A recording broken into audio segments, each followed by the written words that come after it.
Look at the card. Show it around. Not to me. I don't want to see it.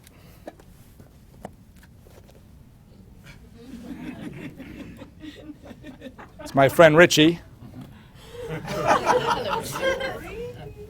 Hello. Well then. Hello. Well then. Hello. It was me. I was throwing my voice. Okay. All right. Come back to Richie. Do you remember your card? You want to look at it again to make sure? Oh, you still have it. Oh, thank God. Do you want to? You looked at it? You remember it? Mm-hmm. Good. Place it right there. So it's good. Yes. Yes. All right. 8 of spades. Good card. It helps if I see it. You know. That's how it works. It's not about skill or sleight of hand. Clearly. Take the pen. Sign your name across the card. Thanks, Dio. Thank you. Here, watch the pen, Diana. This is cool. Okay. Go on!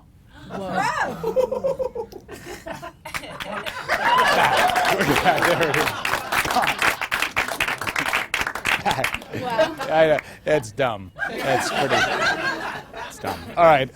Dion, I'm going to lose your card in the deck like this. I'm going to bury it deep into the deck like this, and then I am going to try to find Dion's card, because that's what we do. We find cards, right? But I'm not going to find her card the easy way by looking at the faces of the cards. I know her card, and she signed it. That's way too easy. So I'm going to find her card the hard way by only looking at the backs of the cards.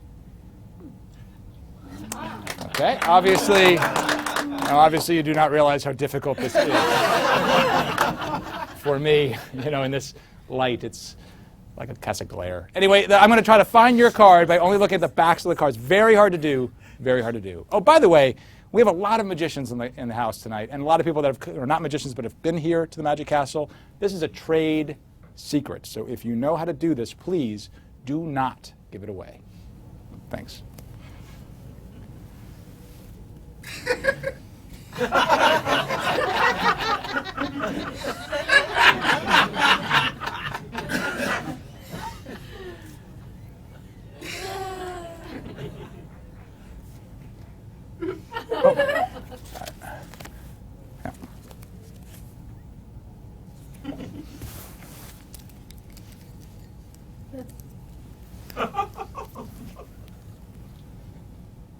No, that's not it. I'm a little embarrassed by this. The guy at the magic shop, he said in the right light, I'd be able to see these marks. I can't see a thing. Wow, it's not easy. Oh, I think I got it. Okay. Now, this is not easy, but if I got Dion's card without looking at the faces, pretty good. With her signature, you are not impressed. That's okay. Like I said, it's all right. It's okay.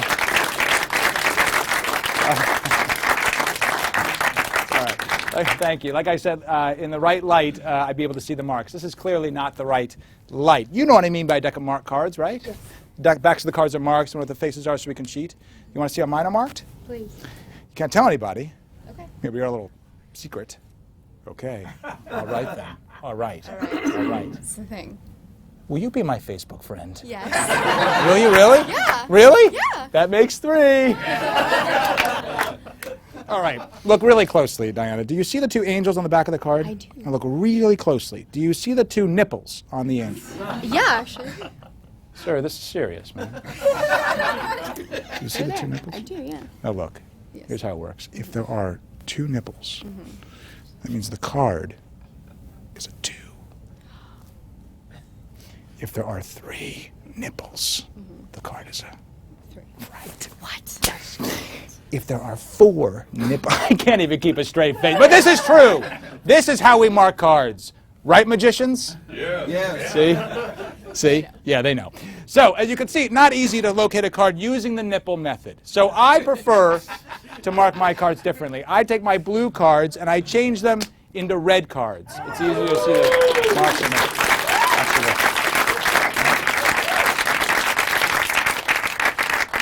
So now look, now that one is red, now they're all red.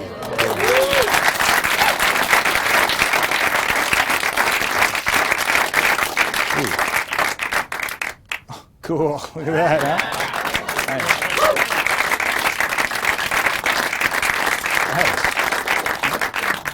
So the card turns red, the whole deck turns red, the Joker's turns red, everything turns red.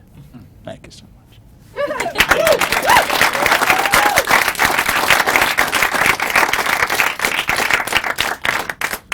about the box?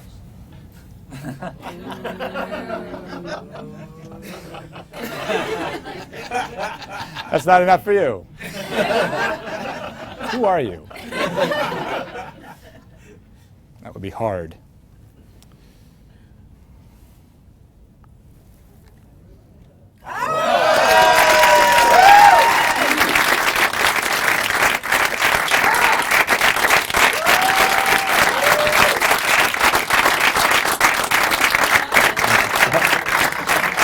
You can touch it. You can. Okay.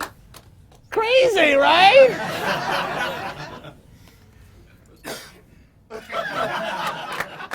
All right.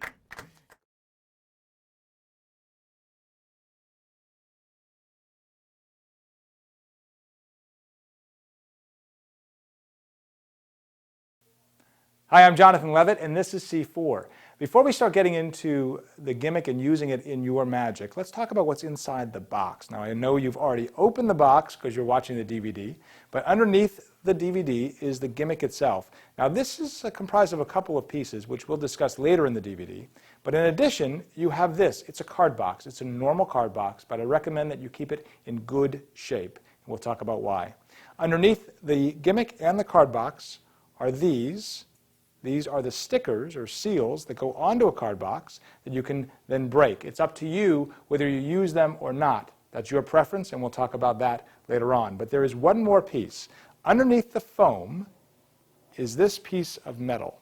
And this is going to come in quite handy later on. So I say we get to it.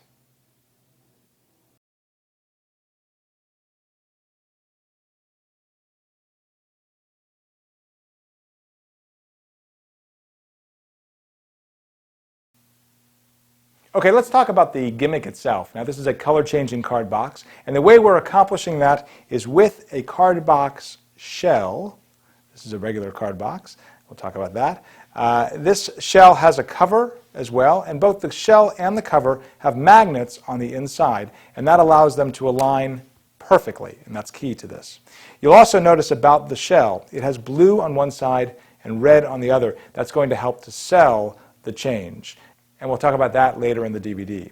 What is not included is a set of actual playing cards from Bicycle, blue-backed. We're going to place those inside of the card box. And I am including the card box so that you have everything you need. It's simply a regular Bicycle playing card case, blue-backed. But you will want to keep this in as good of shape as possible so that it matches the shell itself. You would hate for this to be raggedy and the shell to not be raggedy. Okay, I'll cover that up. I'll take the cover, put it on my person, in my pocket, someplace else, and now I am ready to perform.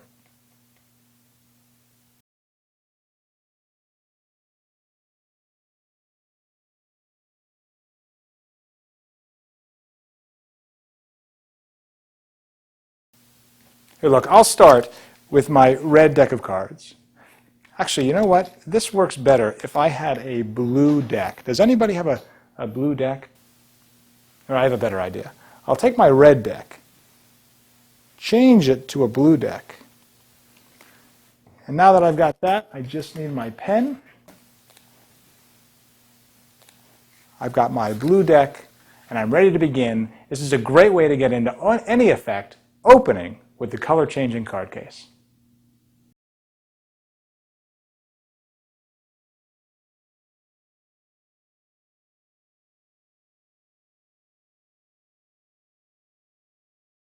This is a utility item. It can be used at the beginning of an effect or the middle or at the end. In fact, if you look at the performance section of the DVD, you'll see in my show, I use it at the very end of my routine where the entire deck changes color, the selected card changes color, and then finally the card case itself changes color. So it's at the very end of the routine, but you can really use it anywhere you want. It is a utility item. And you can do this standing or sitting behind a table, or you can do it out in the open with people around you or strolling. It's entirely up to you. And really, the situation will dictate how you want to clean up, how you want to get the shell out of play. So let's first talk about the method itself, and then we'll talk about the cleanup. And in this case, we are standing behind a table, and we'll use a certain method for cleanup after that. But let's get through the effect itself first. We're going to change the color of the box from red to blue. So we're showing the shell, the red on the side, at this angle on the table. And this is interesting. It could actually be on the table or on somebody's hand. If you're in a strolling situation, you can definitely put it on somebody's hand. And that's a very effective thing to do. I mean, this is very disarming.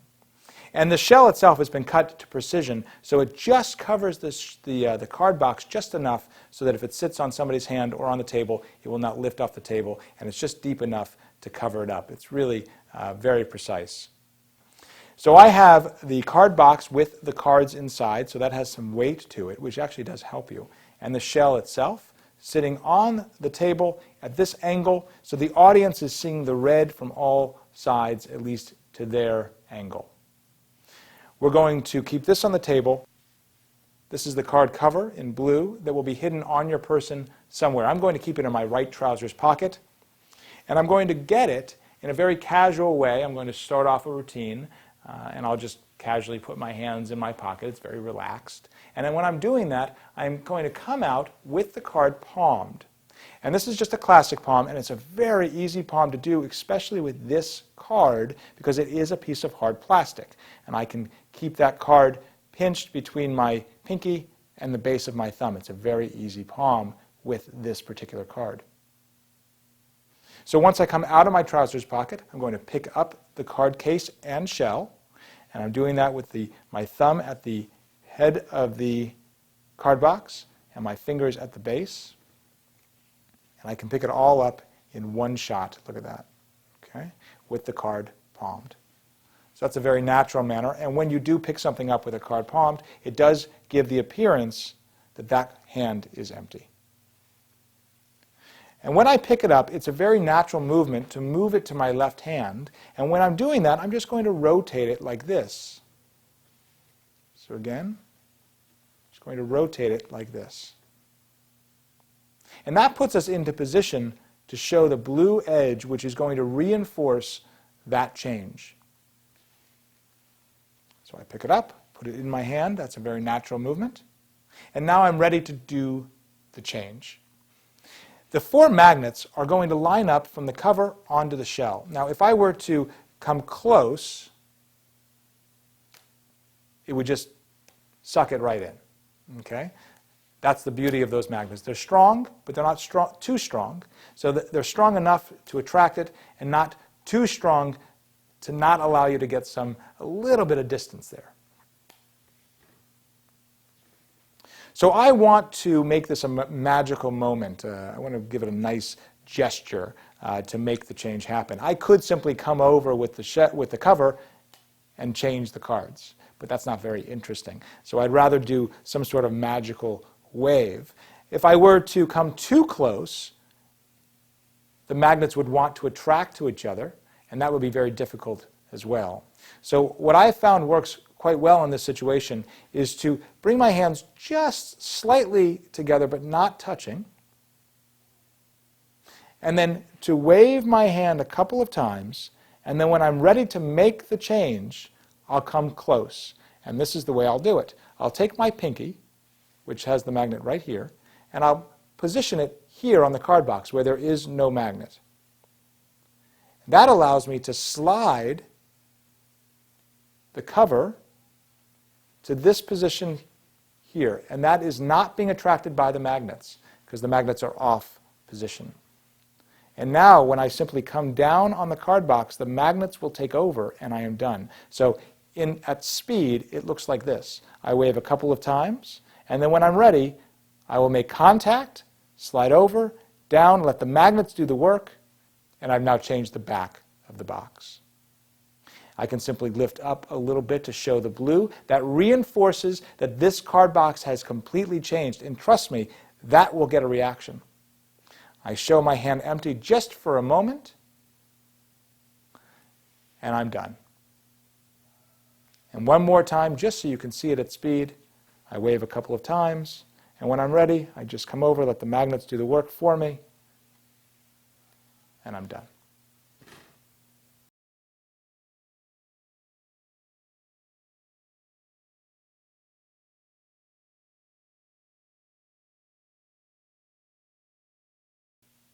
Included with the product are 3 seals. These are the seals that you find on a card case and you break the seal to open up the case. I have not put the seal on the case or the shell or the cover piece. I've left that up to you. It's entirely your choice whether you use the seals or not. But I have found that by applying the seal in the same way on all 3 items, the effect is heightened. Okay, so I've applied a seal to the case, to the shell, and to the cover piece in exactly the same way. And the retention of the seal really does help to sell the effect. Take a look at what I mean.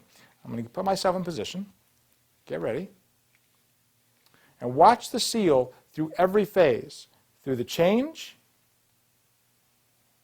through the steal. That seal really does help.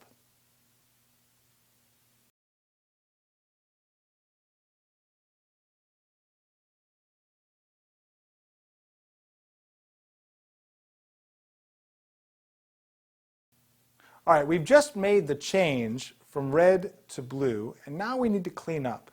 Now you'll have an offbeat at this moment because the audience, this will take them by surprise. So you'll have that moment to clean up. And this is how I do it in this environment when I'm standing behind a table. I've made the change, and then I simply give them the card case to examine, and I'm clean. I'm doing this by using a servant. If I were sitting, I would be lapping it into my lap, but I'm standing. So I'm using a servant, and I'll show you the servant that I'm using in just a moment. But let me just talk about the handling. I'm using what's called a Tenkai palm, which many of you, I'm sure, already know. But the Tenkai palm is very simple when coming off of a card box. And this is the motion itself. The hand simply comes over the case, the thumb grabs it, and lifts it off. And this is the position for the Tenkai palm. And the nice thing about the Tenkai palm is that you are hidden from this angle.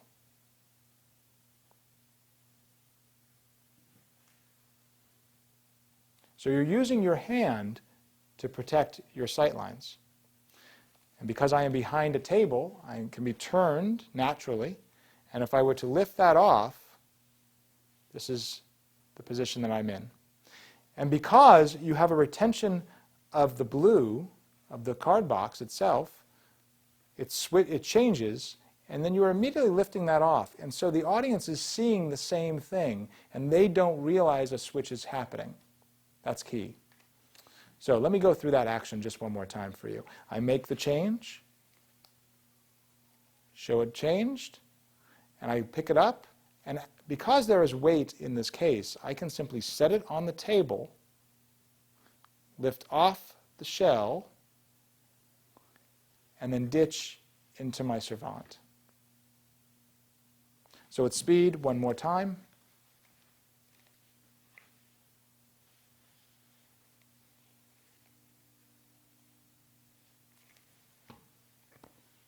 And I'm clean. And you're really taking advantage of that offbeat. For this method, I'm using a servant to ditch the shell. This is really used in lieu of lapping. If I were sitting at the table, I could simply lap the shell into my lap. But I'm standing, so I'm using the servant. And a servant is simply a pocket or a ledge that lives off the table, behind the table, so other people, the spectators, the audience, can't actually see it. This piece here goes underneath my close-up mat, and that allows it just to lay behind the table, waiting for something to go inside of it, in this case, the shell. I've made this simply out of plumber's straps, black tape, and some naugahyde, or you could use felt. and we've simply created this form because the plumber straps can be bent. It's very low-tech, and it travels very easily. As you can see, that will go in my case with no problem. When I'm ready to use it, I simply open it up, put it underneath my close-up mat, off the ledge of the table, and I'm ready to go, and I can ditch the shell into the servante.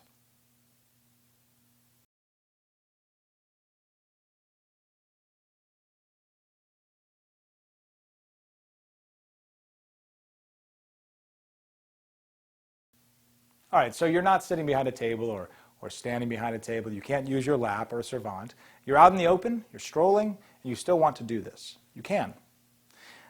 I'm going to start with the card case either on a table, like I had before, or even on somebody's hand. Look at that, a spectator's hand. There's no reason to think that's anything other than a card case. The tolerance of the shell really makes that work. And I'm going to do the trick exactly the same way. The change will happen the same way. I'll casually grab the cover, come up, give the deck a nice little turn as I put it into the other hand. I'll change again. But now I need to ditch the shell and the cover, but I don't have a servante and I can't lap it. I'm out in the open. So I need to find another way to do this, and I'm going to use my jacket to accomplish that. I'll drop the case off on the table or on the person's hand once again. And this is very effective. If you can put it back on their hand, this will give you a very nice moment. I'll tenkai off that shell. And now they're holding it or they're seeing it, and so you have all this time to ditch this. Now, whenever I ditch or change anything, I'm always trying to do it in an organic way. I don't have a motivation behind it. So in this case, I'm going to grab a pen from the inside of my jacket, and when I do that, I simply ditch the card case, and I'm clean. So how did I accomplish that? I ditched the shell inside the jacket, and I'm using the fact that I have magnets, 8 of them actually, 4 on the cover, 4 on the shell, to my advantage. There's a metal piece that I've put inside of my jacket, and I've simply clipped it there with a bulldog clip. And now this will stick to that. You can use a smaller piece of metal, but I love having the big target there. So here's the action. I'm putting my pen inside my pocket. There's the metal. And when I drop off the case and pick up the shell, I'm going to go in, this is the exposed view, go into my jacket, drop off the shell, pick up my pen, and I'm clean. It's all done in one fluid motion. It's motivated, and you're doing it during an offbeat when they're looking at the case. You're totally covered.